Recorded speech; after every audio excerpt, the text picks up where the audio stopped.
2 summers deep into the loudest sentence ever whispered in modern rap, and Aubrey Drake Graham is not out on a yacht, not lighting fireworks, not toasting to July. Drake is in a conference room, staring at a stack of appeal papers his own lawyers just refiled, in a defamation case that a federal judge in New York already looked at, snorted at, and buried in October of 2025. And the reason I am opening the video like this, listen, is because there is the version of this story the timeline has been feeding you, and there is the version living inside the docket, and those 2 versions are not even in the same universe.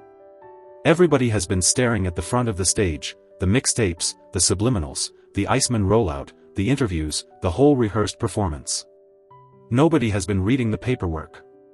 And the paperwork, stay with me, the paperwork is where the OVO frontman is quietly bleeding out in real time, because what looks from the outside like a rap beef between 2 of the biggest artists on the planet stopped being a rap beef in every way that actually matters. That fight died on wax the second Drake decided he could not answer the record. And it mutated into something else the moment the OVO frontman signed off on his lawyers naming Universal Music Group, naming iHeartMedia, naming Spotify, naming the exact corporate skeleton that used to bow every Monday when his Billboard numbers hit the desk. I promise you, by the time we get to the part where I walk you through what is actually written inside the appeal filing Drake's own legal team dropped this year, and we are getting there, do not swipe, you are going to understand why the room around Drake is not worried about Kendrick Lamar's next album. They are worried about the next ruling. They are worried about the appeals court. They are worried about a paper trail he himself carved into public record while the culture was watching the fireworks. Because here is the identity flip nobody wants to sit with. This stopped being a fair fight the second lawyers touched it, and the courtroom fight the OVO frontman started is going worse than the wax fight he already lost. 2 arenas. 2 LS. And the man from Compton did not even bother showing up to the second one.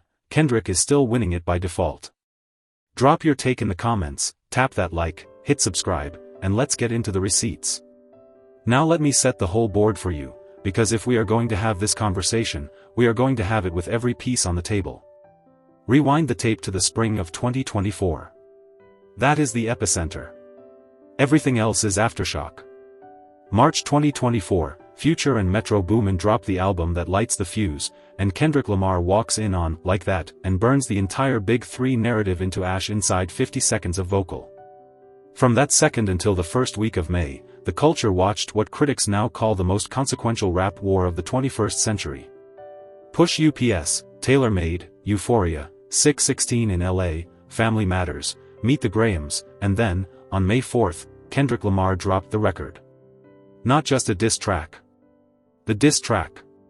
The one that shattered streaming counts inside 48 hours. The one Drake has never publicly moved past.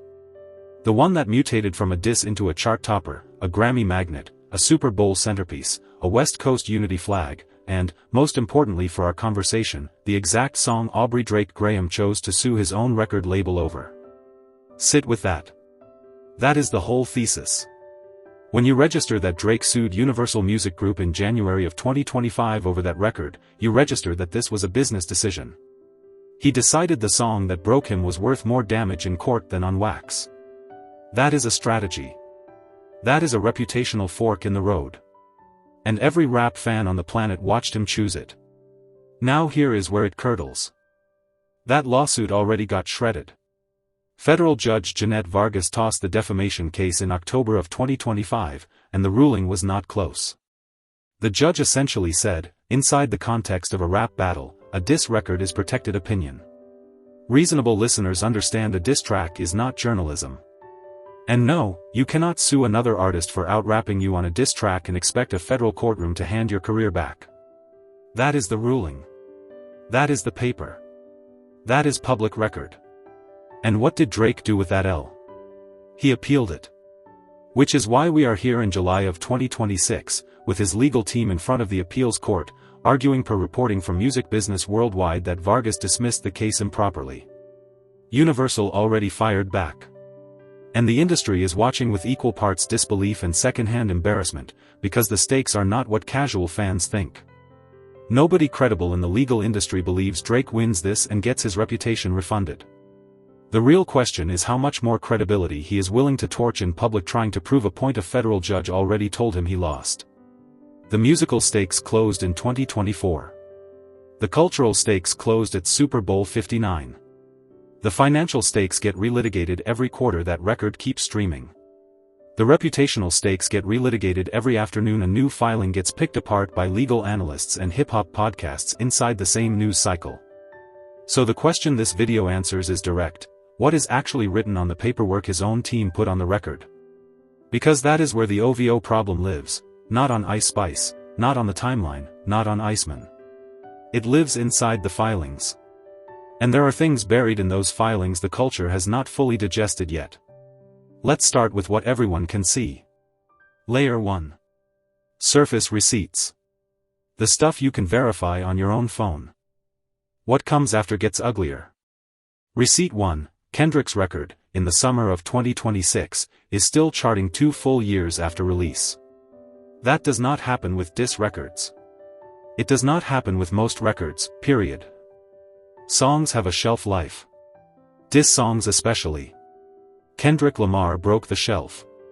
Global Spotify plays, official video counts, Shazam pulls, TikTok sound usage, every metric says the track is still moving numbers that would make it a smash if it dropped yesterday. This record has legs no diss track in modern rap history has ever had, and those legs are still walking. Receipt 2, the 2025 Grammy ballot. Record of the Year. Song of the Year. A total sweep for Kendrick's team. That is not symbolism. Those are the 2 biggest General Field trophies the Recording Academy hands out. Both went to a track that names Drake, mocks him, and codifies one of the most damaging cultural framings of him ever pressed onto tape. The same Recording Academy people love to call safe, corporate, and out of touch handed its highest honors to a song engineered to end another man's cultural reign. You cannot appeal that ballot. You cannot subpoena the voting body. That result is closed. Receipt 3, Super Bowl 59, February 9, 2025. Kendrick Lamar performs the song in front of one of the most watched halftime broadcasts in NFL history. He looks at the camera. He lets the crowd say the words. The entire stadium and half the country chanted for him. That was not a concert. That was a nationally televised coronation. Receipt 4, The Pop-Out, Ken and Friends, June 10, 2024, the Kia Forum. Kendrick performs the record 5 times in one night. 5. Bloods, Crips, generations of West Coast rivals on the same stage. That is not a concert. That is a movement moment, what happens when a diss track becomes a rallying cry for an entire region. And 2 years later, that unity has not cracked.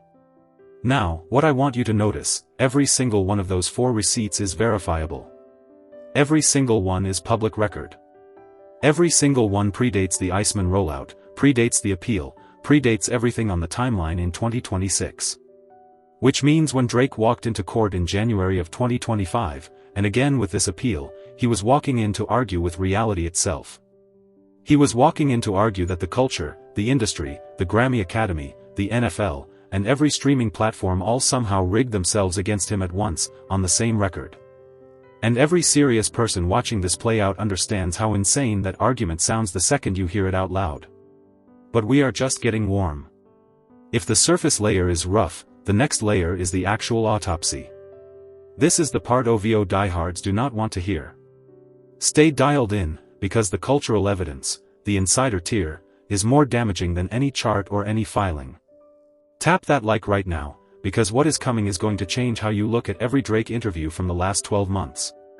Cultural piece 1, the silence from his peers. Sit with this one. In any normal rap beef in the history of the genre, when the smoke settles, the loser gets a grace period. Somebody reaches out. Somebody drops a feature to signal support. Somebody visible in the culture co-signs to stop the bleeding. Look around 2026 and tell me who is doing that for Drake. Where are the top-tier features? Where are the surprise cosigns? Where are the industry heavyweights showing up to his shows to signal that the culture is still holding him up? The silence is deafening. And silence in hip-hop, especially from peers, is a form of communication louder than any diss track. It says nobody wants to catch this fallout.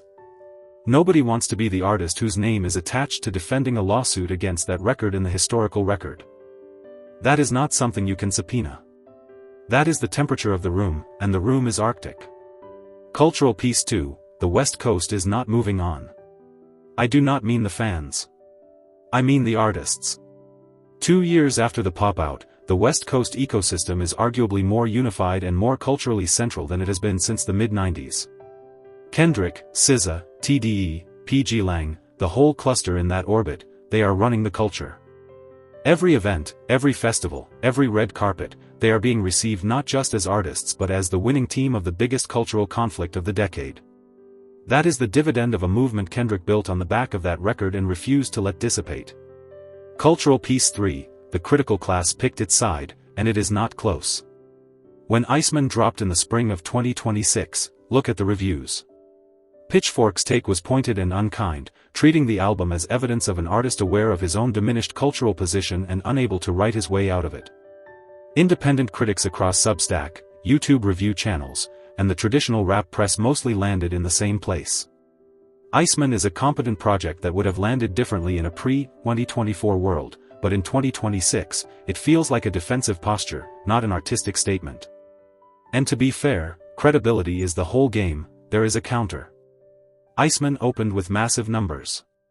Reports put first-day Spotify streams at record-breaking territory for a rap album in 2026.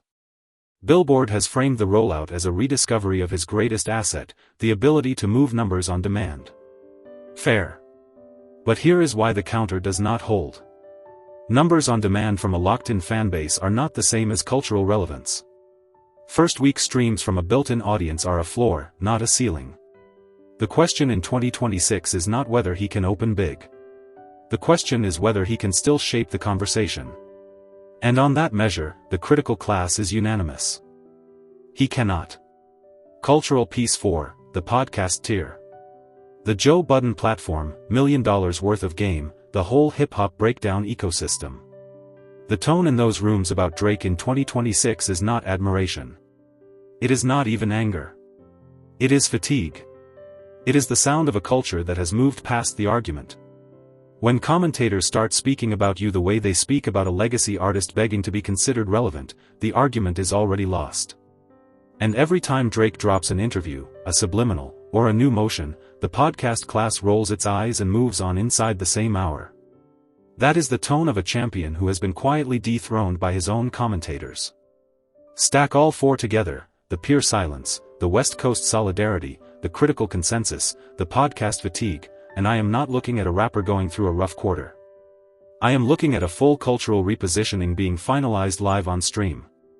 But even that is still surface. Because the actual reason we are here in July of 2026 is not the music, not the culture, not the awards. It is the business, the layer almost nobody in the commentary space is diagnosing correctly. Let me flip the board. We have been talking about rap. We need to talk about corporate structure. If you are still thinking about Drake versus Kendrick as a music competition, you are 2 years behind. The actual story is an industry story with 3 systemic layers that all lead to the same conclusion. Systemic Layer 1, the label problem. Drake and Kendrick Lamar were both housed under the same corporate parent, Universal Music Group. Kendrick came up through Interscope through TDE. Drake has been under the Republic Records umbrella through UMG. When he sued UMG in January of 2025 over that record, in plain language, Drake was suing his own corporate family. UMG's response, repeated verbatim in the appeal, was that the idea a major label would deliberately sabotage one of its own top earners to boost another is not just wrong, it is economically illogical. Labels do not care who wins a beef. Labels care about the P&L statement. The math works out for UMG either way because they own both revenue streams. So the lawsuit is not asking a federal judge to intervene in a rap beef. It is asking a federal judge to punish a corporation for making money off a song, which is the actual business model of that corporation. The federal court looked at that argument in October of 2025, said no, and threw it out. Systemic Layer 2, the streaming economy problem. This is the layer that made the Spotify class action so telling. In late 2024, before the UMG defamation case, Drake's legal team ran the argument that that record was being artificially inflated through streaming manipulation. Parallel filings, including a class action against Spotify, alleged bot activity and platform bias. All dismissed. The irony, Drake spent an entire decade as the biggest beneficiary of the exact streaming economy his team is now arguing is rigged, only when it stops producing the outcome he wants. The court's dismissal essentially told him, you cannot argue the system is rigged only when you lose on it. Systemic Layer 3, the deep one. The cultural credibility economy has shifted under Drake's feet, and he built his empire in a version of the industry that no longer exists. In the 2010s, streaming totals alone were enough to crown a king. Chart position was culture. First week sales were culture. Radio spins were culture. Every one of those inputs was essentially the same input. And he mastered every one of them. But somewhere between 2020 and 2024, the culture rebalanced. Audiences got sharper. Algorithms got more sensitive to organic engagement. The critical class and the podcast class started weighing in with heavier gravity. Fan communities got networked and coordinated enough to flip a narrative in a matter of hours. And in that rebalanced culture, streaming numbers by themselves stopped being proof of cultural dominance.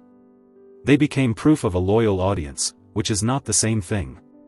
Kendrick Lamar understood that shift and built his 2024 campaign around it. Drake did not, and the 2024 campaign broke him against it. And when Drake filed his defamation lawsuit in January of 2025, what he was really asking, at the deepest level, was for a federal court to reset a cultural credibility economy that had already voted him out. That is not something a federal judge can do. That is not something any court can do. That is what the appeal is really asking for, right now, in July of 2026. And that is why every serious legal analyst is telling you the appeal is going nowhere. You cannot sue your way back into cultural relevance. You cannot subpoena the culture. You cannot serve papers on the vibe. All three systemic layers point at the same conclusion. Drake is fighting a war on the wrong battlefield with the wrong weapons, and the machine he is fighting is the same machine that manufactured him. Now here is the truth bomb, because everything has been building to this one sentence. Sit with it. The lawsuits are not the strategy. The lawsuits are the strategy failing in public. Read it again. That is the whole story. Every legal filing Drake's team has dropped since January of 2025, the UMG defamation suit, the appeal of the October 2025 dismissal, the streaming manipulation arguments, the collateral references to iHeart and Spotify, none of that is a plan. All of that is what happens when the plan does not work. The reason this matters, the reason this is the whole video in one line, is because the OVO camp has spent the last 18 months trying to convince the public that these legal moves are a sophisticated multi-front counterattack designed to reset the narrative. That is the framing. That is the spin. That is what the friendly podcasts and the friendly bloggers keep echoing on schedule. But when you actually read the filings, not skim the headlines, read them, you find something much uglier. You find a legal team responding to an impossible client with an impossible request. You find arguments that any first-year law student would flag as unable to survive a motion to dismiss. You find defamation claims that fundamentally misunderstand how the First Amendment interacts with the rap genre. And when the October 2025 dismissal came down, the ruling was so decisive that Yale Law School's own Media Freedom Clinic filed a brief that got picked up by major outlets. The Legal Academy is not on Drake's side. The Legal Academy is treating this case as a teaching example of what happens when a celebrity treats defamation law like a customer service ticket. And the actual reveal, listen, is that Drake almost certainly knew this. His lawyers almost certainly told him this.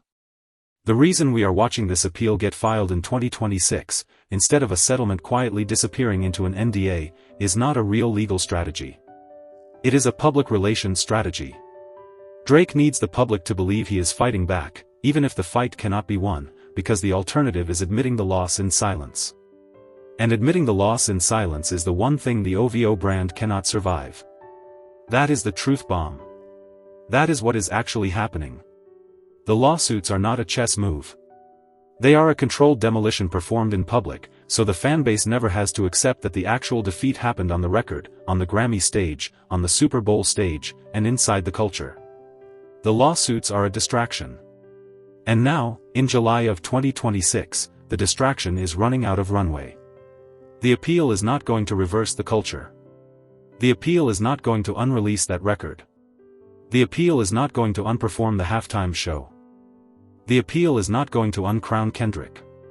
And every day this drags on is another day the legal fees stack, another day the culture class files another opinion piece, another day OVO has to explain to a potential business partner why their headline artist is a plaintiff. That is a reputational cost. A cost that shows up on every deal his team touches for the next 5 years. A cost that outlasts the lawsuit itself. Now let me bring this home. Because after all of that heavy analysis, I want you to feel where the resolution actually lands. The resolution is that the right person is winning. The right person has been winning. And the right person is going to keep winning, and it has nothing to do with a courtroom. Kendrick Lamar spent 2024 doing exactly what a great artist is supposed to do when he is challenged. Kendrick got in the booth. Kendrick answered shots with sharper shots. Kendrick built a body of work under pressure most artists could not build in a lifetime of comfort. And when the smoke cleared and he could have coasted, Kendrick did not coast. He dropped GNX in late 2024. He toured. He owned Super Bowl 59. He kept the metadata sharp. He kept the West Coast unified. He kept the culture leaning his direction. And through all of it, Kendrick never once ran to a courtroom. Kendrick never once accused a platform of rigging his numbers. Kendrick never once did an aggrieved interview blaming the industry for a loss he did not take. Kendrick let the work do the talking, and the work is still talking, and it is saying his name in every room that matters. That is the hero resolution. That is the payoff. And here is the contrast that seals the whole story in one line. One of them keeps letting the music do the arguing. The other one keeps letting the lawyers do the arguing. In a genre built on the belief that the microphone is the highest court in the land, that contrast is the only verdict that matters. Every piece of evidence we walked through folds into that same verdict. The Grammy ballot folds into it. Super Bowl 59 folds into it. The pop-out folds into it. The critical consensus folds into it. The peer silence folds into it. The systemic analysis folds into it. And even the paperwork Drake's own team filed, folds into it, because the paperwork is the proof he could not win the argument any other way. That is not a defeat a comeback record fixes. That is a defeat time itself has to soften. And time in hip-hop is not soft. Time is a Hall of Fame, and a Hall of Fame does not admit rappers based on their court appearances. It admits them based on what the culture remembers. And the culture remembers Kendrick Lamar. So if you have been riding hard with Kendrick through all of this, if you have been watching the story unfold and quietly believing the right thing was going to land, this is your confirmation. The right thing is landing. The right thing has been landing. And it is going to keep landing whether or not Drake ever files another motion. The culture already voted. The culture already delivered. And that vote is not getting reheard. Now, before I let you out of here, I have to be straight with you about what is coming next, because this is not the end. This is a chapter. There are at least 2 developments on the horizon every person watching this needs to be locked in for.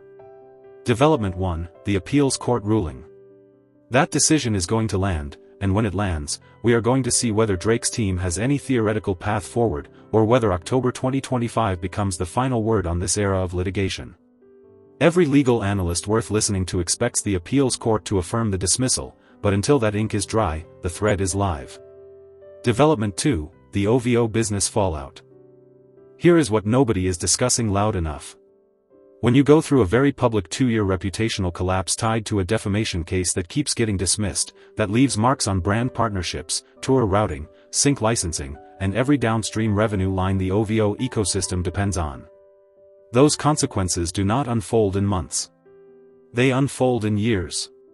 So the story we are watching in 2026 is only chapter 3 of a book that has chapters 4, 5, and 6 coming, and I will be here for every one of them, giving you the breakdown you are not getting on the timeline.